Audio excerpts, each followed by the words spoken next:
জানা এবং জ্ঞান অর্জনের বিষয়টাও রাখতে হবে, তাহলেই সে ব্যক্তি সর্বশ্রেষ্ঠ হবে এবং সবার উপরে থাকবে, শান শৌকত সবার উপরে প্রাধান্য পাবে। কিভাবে? আল্লাহ রাব্বুল আলামিন কোরআনুল কারীমে বেশ কয়েকটা নজির নিয়ে এসেছেন। আল্লাহ তাআলা যখন আদম আলাইহিস সালামকে সকল কিছুর নাম শিখিয়ে দিলেন, ফেরেশতাদেরকে নিয়ে আসলেন, আসার পরে বললেন, এবার তোমরা সকল কিছুর নাম পেশ করো। ফেরেশতারা অপারগতা প্রকাশ করল, তারা সক্ষম হইল না। এবার আল্লাহ তাআলা আদমকে বললেন নাম শোনানোর জন্য। আদম আলাইহিস সালাম সকল কিছুর নাম বলে দিলেন। এই কথাটা আল্লাহ তাআলা কোরআনে নকল করে বলেন, ওয়া আল্লামা আদামাল আসমাআ কুল্লাহা। আল্লাহ তাআলা আদম আলাইহিস সালামকে সকল কিছুর নাম শিখিয়ে দিয়েছেন। দেওয়ার ফলে আদম আলাইহিস সালামের কাছে যেই জ্ঞান ছিল, ফেরেশতাদের নিকটে সেই জ্ঞান ছিল না। তারপরে আল্লাহ তাআলা বললেন, উসজুদু লি আদামা, তোমরা আদমের কাছে সাজদা করো। ইল্লা ইবলিসা, ইবলিস সাজদা করলো না, সকল ফেরেশতাই সাজদা করলো। আদমের পদতলে সাজদা করার কারণ কি ছিল? এইটা বংশীয় মর্যাদার কারণ ছিল না, এইটা শারীরিক অবয়বের কারণ ছিল না, এইটা ধন দৌলতের কারণে সাজদার কারণ ছিল না, এটা ছিল একমাত্র বিদ্যার কারণে। যেই বিদ্যাটা কারো নিকটে ছিল না, কিন্তু আদম আলাইহিস সালামের কাছে ছিল।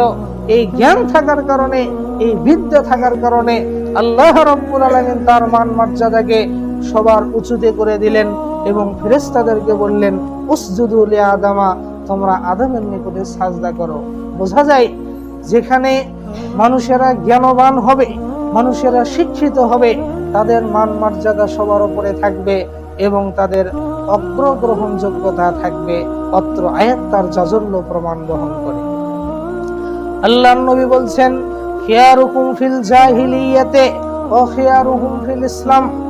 তোমাদের মধ্যে যাদের জাহিলি জামানায় মান মর্যাদা ছিল, জ্ঞান থাকার কারণে আজ ইসলামে আসার পরেও তোমাদের মান মর্যাদা থাকবে যদি তোমরা কোরআন হাদিস বোঝো। জাহিলি সমাজে যারা শিক্ষিত তারাই প্রাধান্য পাইত। ইসলাম আবির্ভূত হওয়ার পরে ওই শিক্ষিত লোকরা প্রাধান্য পাবে না, বিষয়টা এমন নয়। শিক্ষিত লোকেরা জাহিলি সময়ে যেইভাবে প্রাধান্য পাবে, ঠিক ইসলামের জামানাতেও একইভাবে প্রাধান্য পাবে যদি তারা কোরআন এবং হাদিস বোঝে। এই কথাটা ব্যাখ্যা করতে যে একজন সাহিত্যিক বলেছেন, মানুষের ভেতরে এমন কিছু গুণ থাকে পাথরের ভেতর লুকিয়ে থাকা গুণের মতো। পাথরের ভেতরে কি আছে এইটা বোঝা যায় না, লা ইয়ারা যাওবুহা, তার আলো দেখা যায় না, বোঝা যায় না পাথরের ভেতরে কি আছে। হাত্তা ইয়াকদাহা কাদিহুম মিনান নাস, মানুষ যখন পাথরে পাথরে ঘর্ষণ লাগায়, এক পাথরের সাথে আরেক পাথরে ঘর্ষণ লাগায়, তখন সেখান থেকে আগুন ছিটকে পড়ে, বোঝা যায় পাথরের ভেতরে আগুন আছে। তো পাথরের ভেতরে লুকিয়ে থাকা আগুনের ন্যায় মানুষের ভেতরে কিছু গুণাবলী আছে যা সব সময় দেখা যায় না, যা সব সময় প্রকাশ পায় না।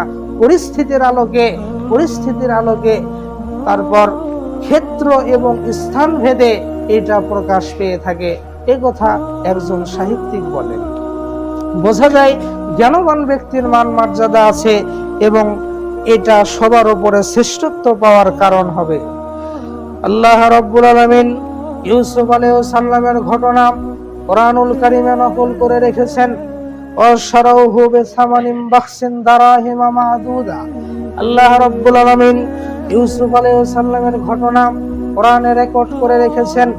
ইউসুফ আলাইহিস সালামকে যখন তার ভাইয়েরা কুয়ায় ফেলে দিল, এমত অবস্থাতেই তার ভাইয়েরা বলছিল, উকতুলুহু, তোমরা তাকে হত্যা করো, তোমরা তাকে হত্যা করো, যাতে করে তোমাদের পিতার কোল খালি হয়ে যায়, যাতে করে ইউসুফকে আর ভালো না বাসে, তোমাদের 11 জন ভাইকেই ভালোবাসে।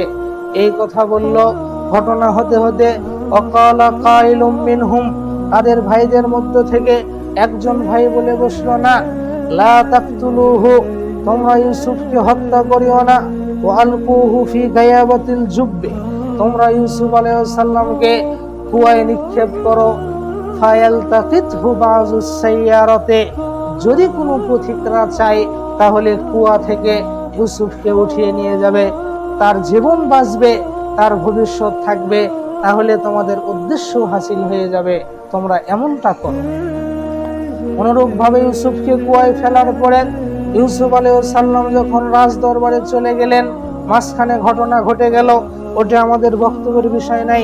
ইউসুফ আলাইহিস সালাম রাজ দরবারে চলে গেলেন, যাওয়ার পরে সেখানে লালিত পালিত হতেই থাকলেন। হতে হতে বিনা অপরাধে তাকে কারাগারে নিক্ষেপ করা হলো। জুলেখা অপবাদ দিয়ে কারাগারে নিক্ষেপ করলো।